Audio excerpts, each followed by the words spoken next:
गुजरात के उप मुख्यमंत्री हर्ष सांघवी ने वंदे मातरम की 150वीं वर्षगांठ पर देशवासियों को बधाई दी। उन्होंने बताया कि कश्मीर से कन्याकुमारी तक हजारों लोग तक साथ वंदे मातरम गा रहे हैं। सांघवी ने भारत पाक सीमा पर बीएसएफ जवानों के साथ इस कार्यक्रम में भाग लिया और उत्सव मनाया। गुजरात के उप मुख्यमंत्री हर्ष सांघवी ने लखपत कच्छ जिले में भारत के राष्ट्रीय गान वंदे मातरम की 150वीं वर्षगांठ के अवसर पर कार्यक्रम में भाग लिया और राष्ट्रीय ध्वज फहराया। कार्यक्रम में बीएसएफ जवान भी मौजूद रहे। सांघवी ने राष्ट्रीय गौरव व देशभक्ति का संदेश साझा किया। श्रीनगर में सी अ मिलियन सॉल्यूशंस वीक 2025 कार्यक्रम का आयोजन वॉलंटरी मेडिकेयर सोसाइटी द्वारा किया गया। इसका उद्देश्य दृष्टिहीन छात्रों को कृत्रिम बुद्धिमत्ता और सहायक तकनीक के माध्यम से सशक्त बनाना। आयोजक आशिक हुसैन ने बताया कि कार्यक्रम समाज में इस तकनीक की नई जागरूकता बढ़ाने और जीवन आसान बनाने पर केंद्रित। उधर मोहाली में विश्व कप विजेता भारतीय महिला क्रिकेट की क्रिकेटर हरलीन देओल और अमनजोत कौर के पंजाब आगमन पर मंत्री हरपाल सिंह चीमा ने स्वागत किया। पूरे पंजाब में खुशी का माहौल। मुख्यमंत्री भी खिलाड़ियों को अलग से सम्मानित करेंगे। जनता ने उनके योगदान की सराहना की। चंडीगढ़ हवाई अड्डे पर क्रिकेटर अमनजोत कौर ने आगमन के अवसर पर भांगड़ा, संगीत और जश्न का माहौल बनाया। ऐसे में बड़ी संख्या में लोग, उनके परिवार और शुभचिंतक यहां पहुंचे ताकि विश्व कप विजेता खिलाड़ी का जोरदार स्वागत कर सकें। हवाई अड्डा उत्सव में रंग गया।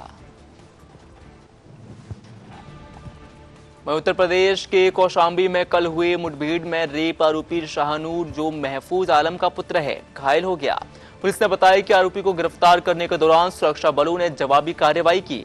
आरोपी को इलाज के लिए नजदीकी अस्पताल में भर्ती कराया गया। वहीं बंगाल की मुख्यमंत्री ममता बनर्जी द्वारा राज्य गान को बढ़ावा देने पर बीजेपी नेता दिलीप घोष ने सवाल उठाए। उन्होंने बताया कि वंदे मातरम बंगाल में रचा गया था और गर्व का विषय है। उन्होंने राज्य के लिए अलग गान बनाने के निर्णय को अनुचित बताया और केंद्रीय आदेशों का पालन जरूरी बताया। चंडीगढ़ में क्रिकेटर अमनजोत कौर के पिता भूपिंदर सिंह ने बताया कि उनकी बेटी, जो विश्व कप जीतने वाली भारतीय महिला टीम का हिस्सा रही, आज घर लौट रहे हैं। उन्होंने बताया कि बेटियों को हर क्षेत्र में आगे बढ़ने का अवसर देना चाहिए, इससे उनकी आत्मविश्वास बढ़ेगा। वहीं ओडिशा के पुरी में श्री जगन्नाथ मंदिर में सुबह की आरती का आयोजन किया गया। बड़ी संख्या में श्रद्धालु यहां पहुंचे और आरती में भाग लिया गया। मंदिर परिसर भक्ति में माहौल में डूबा रहा और उपस्थित लोगों ने धार्मिक अनुष्ठानों का आनंद लिया। वहीं गया बिहार में कांग्रेस नेता राजीव शुक्ला ने बताया कि बिहार चुनाव 2025 के पहले चरण के लिए उनकी अनुमानित जीत 121 सीटों में से 80 सीटों पर महागठबंधन की होगी। उन्होंने दावा किया कि महागठबंधन भारी बहुमत से जीत हासिल करेगा।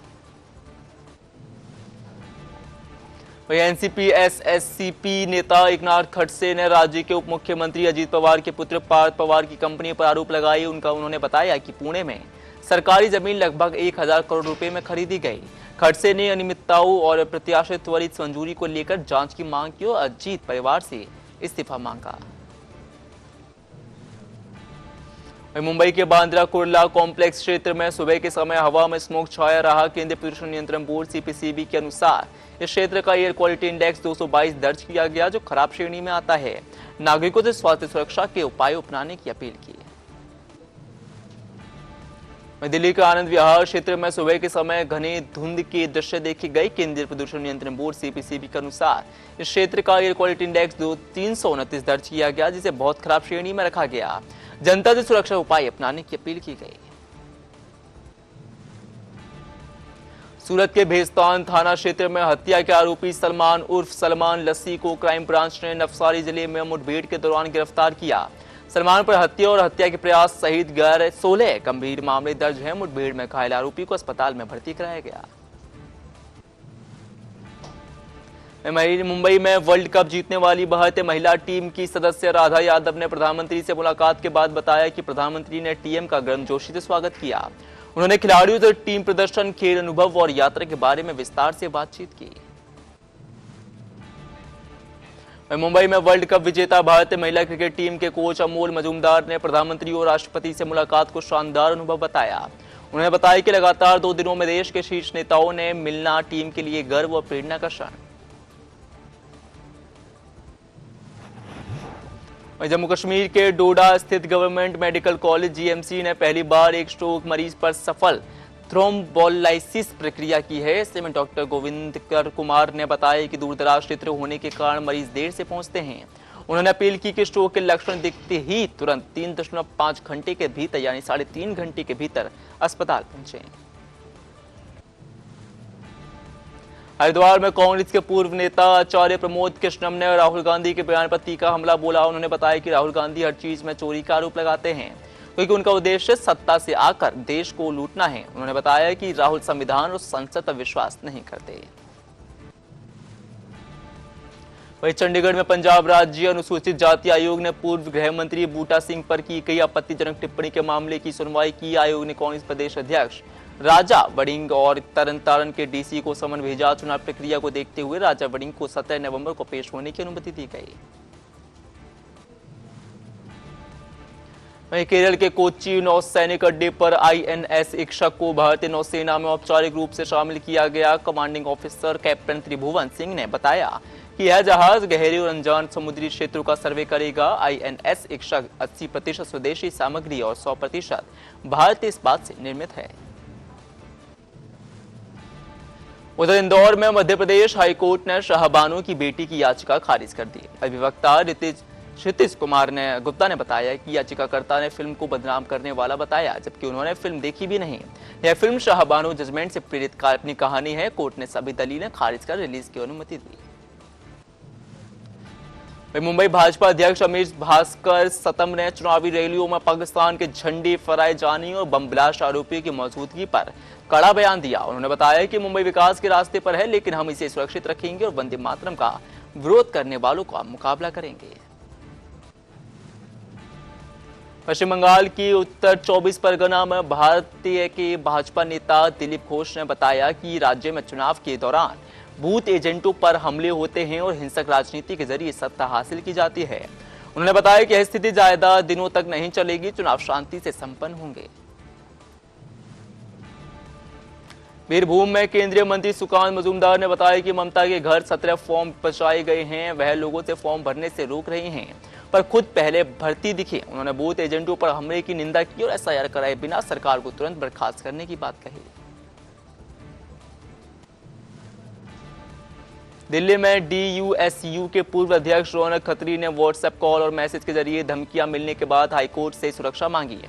अधिवक्ता शौर्य विक्रम ने बताया कि कोर्ट ने Delhi police, outer north DCP और स्पेशल सेल को समयबद्ध जांच और बीट कॉप के माध्यम से अस्थायी सुरक्षा देने का निर्देश दिया। दिल्ली के टिकरी कला इलाके में एक गोदाम में भीषण आग लग गई। आग पर काबू पाने के लिए दमकल की कई गाड़ियां मौके पर पहुंची और हाथ बचाव कार्य जारी है। फिलहाल किसी के हताहत होने की सूचना नहीं। आग लगने के कारणों की जांच जारी। गुजरात के उप मुख्यमंत्री हर्ष सांघवी ने भारत पाकिस्तान सीमा से लगे कपरोशी सहित कई गांवों का दौरा किया। उन्होंने बताया कि पहले जहां सीमावर्ती इलाकों में सुविधाओं की कमी थी, आज वहां पानी, बिजली, अस्पताल और स्कूल उपलब्ध। मोदी के नेतृत्व में विकास की अब इन क्षेत्रों में उद्योग भी बढ़ रहे हैं। अमेरिकी राष्ट्रपति डोनाल्ड ट्रंप ने दावा किया कि उन्होंने अपने कार्यकाल के दौरान 8 युद्ध समाप्त किए, जिनमें से 5-6 टैरिफ लगाकर खत्म हुए। ट्रंप ने बताया कि भारत और पाकिस्तान के बीच संघर्ष के दौरान उन्होंने चेतावनी दी थी कि अगर दोनों नहीं रुके तो उन पर टैरिफ लगाए जाएंगे, जिसके बाद मामला शांत हुआ। अमेरिकी राष्ट्रपति डोनाल्ड ट्रंप ने बताया कि प्रधानमंत्री नरेंद्र मोदी के साथ व्यापार समझौतों पर बातचीत सकारात्मक दिशा में आगे बढ़ रही है। उन्होंने बताया कि मोदी ने रूस से तेल खरीदना काफी हद तक बंद कर दिया है। ट्रंप ने पीएम मोदी को महान नेता बताते हुए अगले साल भारत आने की संभावना जताई। उधर भुवनेश्वर में भारतीय सड़क कांग्रेस IRC का वार्षिक अधिवेशन शुरू हुआ। ओडिशा के मंत्री पृथ्वीराज हरिचंदन ने बताया कि तकनीकी प्रदर्शनी का उद्घाटन आज हुआ, जबकि मुख्य सत्र का उद्घाटन केंद्रीय मंत्री नितिन गडकरी और मुख्यमंत्री मोहन चरण मांझी करेंगे। ऐसे में उन्होंने बताया कि यह अधिवेशन राज्य की सड़क ढांचे को और मजबूत बनाएगा। गया में कांग्रेस नेता राजीव शुक्ला ने दावा किया कि पहले चरण की 121 सीटों में से महागठबंधन को 80 सीटों पर जीत मिलेगी। उन्होंने बताया कि बिहार चुनाव 2025 में महागठबंधन भारी बहुमत से सरकार बनाएगा और जनता ने विकास और स्थिरता के लिए स्पष्ट जनादेश दिया है। हैदराबाद पहुंची भारतीय क्रिकेट अरुंधति जेडी ने वर्ल्ड कप जीत के बाद घर लौटने पर खुशी जताई। प्रधानमंत्री मोदी से मुलाकात को उन्होंने प्रेरणादायक बताया।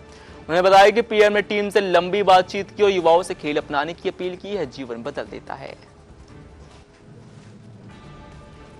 उत्तराखंड के मुख्यमंत्री पुष्कर सिंह धामी ने बताया कि राज्य सरकार वन डिस्ट्रिक्ट टू प्रोडक्ट और हाउस ऑफ हिमालयास जैसी योजनाओं से स्थानीय उत्पादों को राष्ट्रीय पहचान दिला रही है और साथ ही मिलेट मिशन, टूरिज्म पॉलिसी और सोलर सेल्फ एम्प्लॉयमेंट स्कीम से युवाओं को नए रोजगार अवसर मिल रहे हैं। उत्तराखंड के मुख्यमंत्री पुष्कर सिंह धामी ने राज्य स्थापना के 25 वर्ष पूरे होने पर बताया कि सभी विभाग अपने स्तर पर अब उसे राज्योत्सव के रूप में मना रहे हैं। युवा कल्याण विभाग द्वारा भव्य युवा महोत्सव आयोजित किया गया। मुख्यमंत्री ने क्रिकेटर स्नेह राणा को प्रेरणा स्वरूप 50 लाख रुपए की सहायता दी। केंद्रीय मंत्री राम मोहन नायडू किंजारापू ने आज आंध्र प्रदेश के 52 सरकारी स्कूल के छात्रों से मुलाकात की जो साइंस एक्सपोजर मीट के लिए दिल्ली पहुंचे थे। उन्होंने बताया कि सभी छात्र पहली बार विमान से यात्रा कर रहे हैं। मुख्यमंत्री चंद्रबाबू नायडू के नेतृत्व में राज्य भविष्य तकनीकी का केंद्र बना रहा।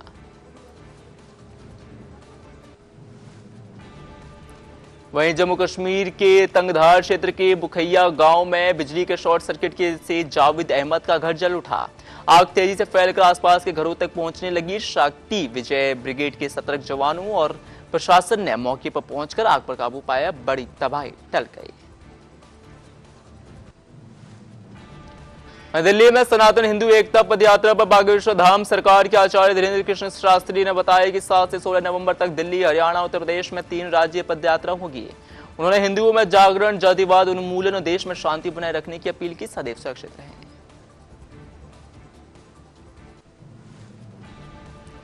मुंबई के सैंडहर्स्ट रोड स्टेशन के पास पटरियों पर चल रहे 4 लोग ट्रेन की चपेट में आकर घायल हुए। सेंट्रल रेलवे के सीपीआरओ स्वप्निल धनराज नीरा ने बताया कि सभी घायलों को रेलवे अस्पताल में भर्ती कराया गया। रेलवे ने यात्रियों से ट्रैक पार न करने की अपील की।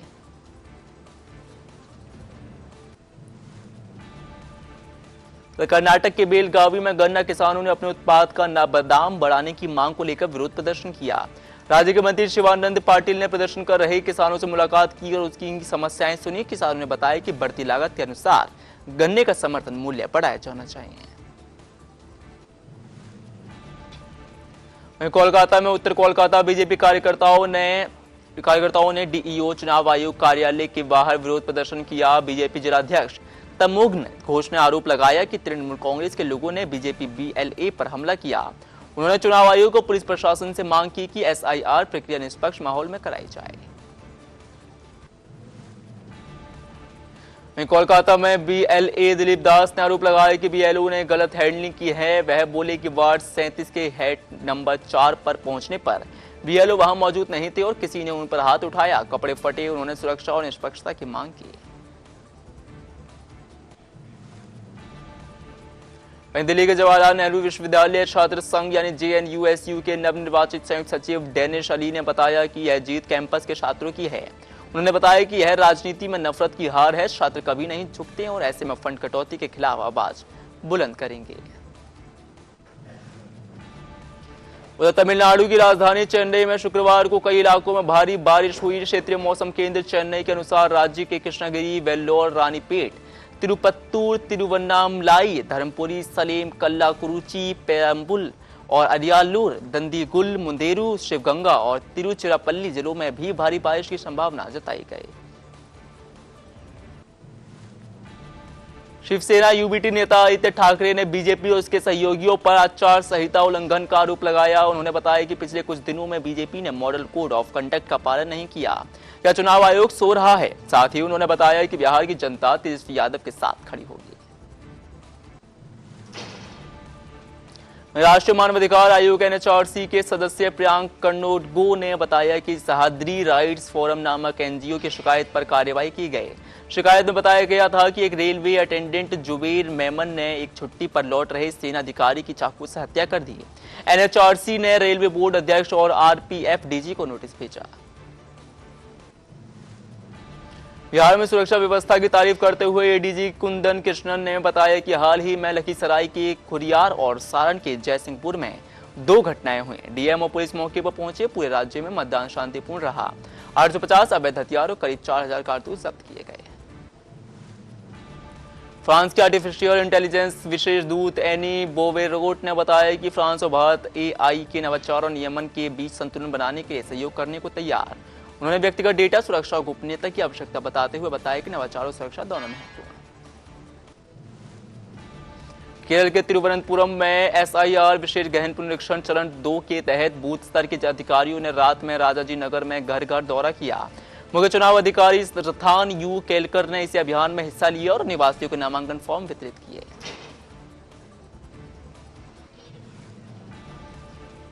बिहार के उप मुख्यमंत्री विजय कुमार सिन्हा ने बताया कि जनता को डबल इंजन सरकार पर भरोसा है और NDA भारी बहुमत से फिर से सरकार बनाएगा। उन्होंने लखीसराय को हॉट सीट बताते हुए बताया कि विपक्ष के नेता तेजस्वी यादव के विरोध के बावजूद जनता अपनी राय से उन्हें समर्थन देगी। पटना साहिब विधानसभा क्षेत्र में बिहार चुनाव 2025 के पहले चरण में 107 वर्षीय महिला तारा देवी ने आज मतदान किया। यह उनका पहला वोट था। उनकी इस भागीदारी ने चुनावी उत्साह बढ़ाया और बुजुर्ग मतदाताओं के लिए प्रेरणा का संदेश दिया। गया में बिहार इलेक्शन के पहले चरण के मतदान पर जन सुराज की संस्थापक प्रशांत किशोर ने बताया कि स्वतंत्रता के बाद सबसे अधिक मतदान प्रतिशत दर्ज किया गया है। 60% से अधिक बिहारी बदलाव चाहते हैं। छठ के बाद यहां मौजूद प्रवासी मजदूर इसी बड़ी हुई है, ऐसे में भागीदारी में अहम भूमिका निभा रहे हैं। भाजपा नेता दिलीप घोष ने बिहार चुनाव पर टिप्पणी की और मतदान अच्छा हुआ है और लोकतंत्र में लोगों की भागीदारी जरूरी है। उन्होंने बताया कि फर्जी मतदाताओं को हटाने के बाद वास्तविक मतदाताओं ने मतदान किया। मतदान प्रतिशत में बढ़ोतरी को उन्होंने सकारात्मक बताया। भाजपा नेता मिथुन चक्रवर्ती ने बताया कि बिहार में मतदान की प्रक्रिया के आधार पर उनकी पार्टी बहुमत हासिल करेगी। SIR को लेकर उन्होंने अफवाहों और डराने धमकाने की आलोचना की और पूजा की आंदोलन क्यों है जबकि सभी नागरिक मतदान का अधिकार है। समय बिहार की भारत की GDP में 25% योगदान दिया गया। उन्होंने कांग्रेस और RJD की नीतियों को संसाधनों और उद्योग के पलायन का जिम्मेदार बताया। उन्होंने बताया कि मतदान में जनता ने भ्रष्टाचार और जंगलराज वाली सरकार को रोककर विकास सुनिश्चित किया। भाजपा नेता दिनेश लाल यादव उर्फ निरहुआ ने बताया कि राजद के लोग हमेशा गुंडागर्दी करते रहे। जनता ने उनका जवाब दिया और NDA की सरकार मजबूत बन रही है।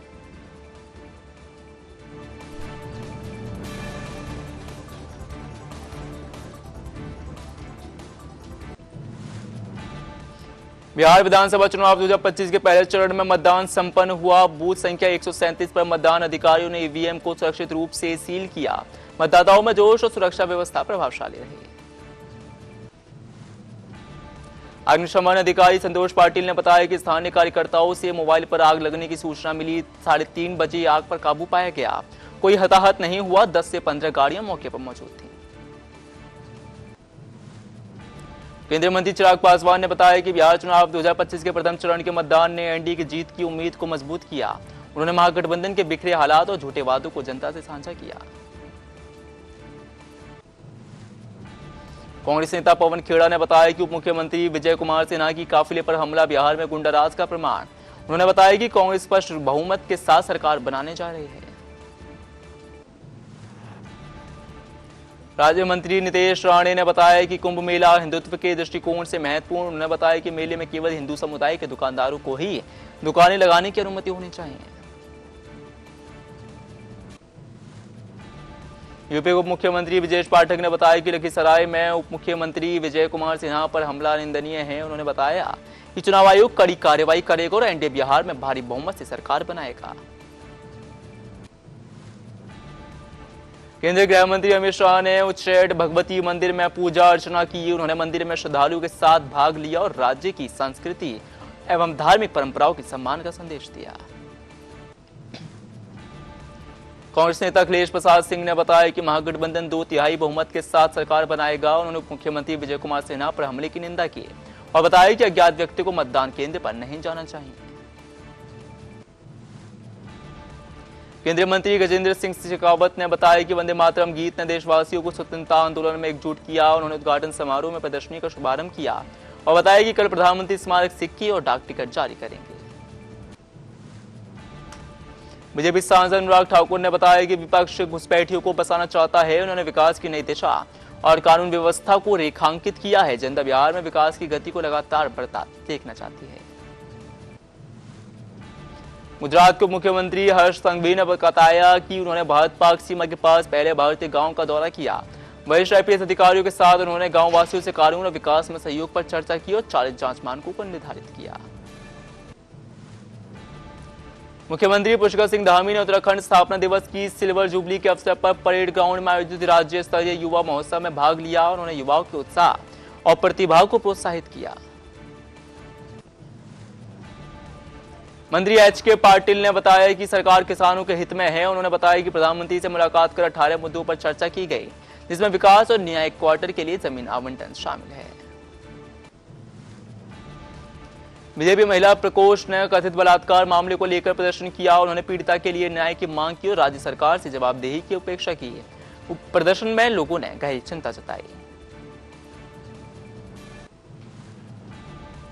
वहीं केंद्रीय मंत्री जी किशन रेड्डी ने बताया कि कांग्रेस पार्टी धार्मिक आधार पर लोगों को विभाजित करके राजनीति कर रही है। उन्होंने बताया कि आईएमआईएम केवल ओबीसी परिवार के हित में काम करता है और सांप्रदायिक अस्थिरता फैला रहा है। वंदे मातरम गीत के 150 वर्ष पूरे होने के अवसर पर भाजपा कार्यकर्ताओं ने मशाल जुलूस निकाला। उन्होंने देशभक्ति और स्वतंत्रता आंदोलन में गीत की भूमिका को याद किया और जनता में जोश और उत्साह बढ़ाया। जनसुराज के संस्थापक प्रशांत किशोर ने बताया कि पिछले 30 वर्षों में सबसे अधिक मतदान इस बात का संकेत है कि बिहार में बदलाव आने वाला है। 14 नवंबर को नया सिस्टम स्थापित होगा। बीजेपी नेता एच राजा ने बोला कि कोयम्बटूर में कानून छात्र के साथ हुई घटना निंदनीय। उन्होंने राज्य सरकार की कार्रवाई पर असंतोष जताया और पुलिस के बयान में विरोधाभास को गंभीर बताया। एएमसी डॉक्टर प्रवीण वशिष्ठ ने कहा कि उत्तर और पूर्व भारत में नेत्र विशेषज्ञों की कमी, जबकि पश्चिम और दक्षिण में सेवाएं बेहतर। बच्चों में निकट दृष्टि समस्याएं बढ़ रही हैं। 2050 तक माओपिया 50% पहुंच सकती है। चिली के राजदूत जुआन अंगुलो ने कहा कि भारत और चिली के संबंध मजबूत। उन्होंने बताया कि चिली उच्च गुणवत्ता वाले कृषि उत्पादों से भारत को खाद्य सुरक्षा प्रदान कर सकता है और व्यापार को और बढ़ाने की संभावना है। जवाहरलाल नेहरू विश्वविद्यालय के छात्रों के संघ चुनाव में लेफ्ट यूनिट गठबंधन ने सभी प्रमुख पदों पर जीत हासिल की। अदिति मिश्रा यानी एआईएसआई राष्ट्रपति की गोपिका एसएफआई उपाध्यक्ष और सुनील यादव डीएसएफ महासचिव बने। 107 वर्षीय तारा देवी ने पटना साहिब निर्वाचन क्षेत्र में बिहार विधानसभा चुनाव 2025 के पहले चरण में अपना वोट डाला। उनका उत्साह युवा मतदाताओं के लिए प्रेरणा स्रोत बना। स्वयं के राष्ट्रीय एक्सेसिबिलिटी समिट में जिंदल सॉ लिमिटेड के प्रबंधक निदेशक सिमीनू जिंदल ने कहा कि 2030 कॉमनवेल्थ गेम्स और 2036 ओलंपिक के लिए सुगम इंफ्रास्ट्रक्चर देश को आर्थिक अवसर और विदेशी मुद्रा अर्जित करने में मदद करेगा। एनसीपी एससीपी सांसद सुप्रिया सुटे ने कहा कि महाराष्ट्र सरकार से मिश्रित संकेत मिल रहे हैं। उन्होंने पूछा कि सरकारी भूमि कैसे बेची गई और तहसीलदार ने अनुमति नहीं दी तो बिक्री कैसे हुई। उन्होंने मुख्यमंत्री से सत्य बताने की अपील की। एएमसी डॉक्टर प्रवीण वशिष्ठ ने बताया कि उत्तर और पूर्व भारत में नेत्र विशेषज्ञों की कमी है, जबकि पश्चिम और दक्षिण में सेवाएं बेहतर हैं। बच्चों में निकट दृष्टि समस्या बढ़ रही है। 2050 तक माओपिया 50% पहुंच सकती है। डीआरडीओ के अध्यक्ष डॉक्टर समीर वी कामत ने बताया कि डीआरडीओ ने ब्रह्मोस, आकाश और एंटी ड्रोन सिस्टम सहित स्वदेशी प्रणालियों का विकास किया है। अब निर्यात बढ़ाने और गगनयान मिशन के लिए तकनीकी तैयारी पर काम चल रहा है। मुख्यमंत्री भजनलाल शर्मा ने अंतिम विधानसभा उपचुनाव के लिए मंगलोर में रोड शो आयोजित किया। इस दौरान पूर्व मुख्यमंत्री और वरिष्ठ भाजपा नेता वसुंधरा राजे भी उपस्थित रहीं जनता के बीच समर्थन जुटाने के लिए। मध्य प्रदेश के मुख्यमंत्री मोहन यादव ने राहुल गांधी पर टिप्पणी करते हुए बोला कि वह बहुत बोलते हैं। उन्होंने हरियाणा चुनाव में धांधली का आरोप और बिहार में होने वाली स्थिति पर सवाल उठाया। केंद्रीय मंत्री प्रहलाद जोशी ने बताया कि लघु उद्योग भारतीय और इंडिया मैन्युफैक्चरिंग शो छोटे उद्योग के लिए वैश्विक मंच तैयार कर रहे हैं। 429 से अधिक उद्योग और स्टार्टअप्स में उसमें भाग लिया है, उत्पादन प्रदर्शित किए गए हैं। बिहार में प्रधानमंत्री नरेंद्र मोदी ने पहले चरण के मतदान के दौरान भारी भीड़ और उत्साह देखा। उन्होंने मतदाताओं की हिम्मत की सराहना की और बताया कि हेलीकॉप्टर से देखते समय उन्होंने पाया कि पंडाल के बाहर भी बड़ी संख्या में लोग पैदल आ रहे हैं। पीएम ने इस दृश्य को चुनावी नतीजों का संकेत बताया। कांग्रेस सांसद प्रियंका गांधी वाड्रा ने बताया कि देश के प्रधानमंत्री विपक्षी नेताओं को लोगों का अपमान करने वाला बता रहे हैं। उन्होंने हरियाणा चुनाव में वोट चोरी और बिहार में 65 लाख वोट हटाए जाने की बात कही। प्रियंका ने न्यायपूर्ण चुनाव की स्थिति में जनता से नई सरकार बनाने का भरोसा दिया। यूपी के सीएम योगी आदित्यनाथ ने रैली में बताया कि बिहार के युवाओं की पहचान को संकट में डालने वाले लोग कांग्रेस और आरजेडी हैं। उन्होंने युवाओं की प्रतिभा और बुद्धिमत्ता की सराहना की और दावा किया कि जनता अब कांग्रेस और आरजेडी को मौका नहीं देगी।